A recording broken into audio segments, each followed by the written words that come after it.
Brought to you by Next Version You. The story, the company you keep. He was supposed to take the safe path. That's what everyone told him. Go to college, get a stable job, climb the ladder one careful rung at a time.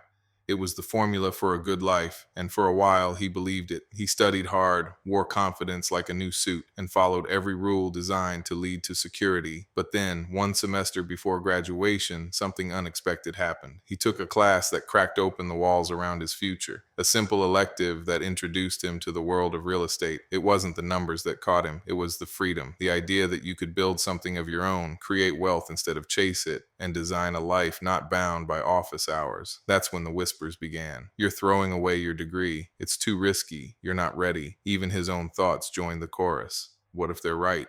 But deep down, he knew that fear and regret often wear the same face.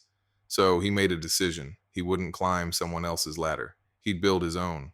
He started with nothing but curiosity and hunger. He got licensed, dressed in his best thrifted suit, and walked into the office of the most successful broker in town. I'm going to work for you, he said with the kind of certainty that only youth can carry. The man looked him over and smiled politely. You're not ready, he replied. Go get experience. Come back in 2 years, most people would have left. He didn't.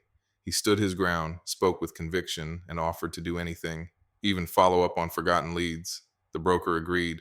No pay, he said, just opportunity. It was enough. For weeks, he called strangers, left voicemails, and learned the rhythm of rejection. And then, a break.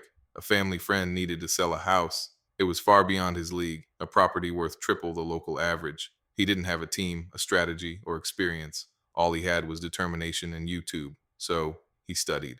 All night, every night. He practiced his pitch in the mirror. He visualized the handshake, the smile, the signature, and when the moment came, he won the listing. As he sat in his car afterward, hands trembling on the steering wheel, a song came on, one his stepfather used to sing when he was a child. It was their song, the one they'd play on long car rides and laugh over as they played imaginary instruments. His stepfather had passed away years earlier, but in that moment, it was as if he were sitting right there whispering, "Keep going, I'm proud of you." That night, he cried for the first time in years, not from grief, but from gratitude.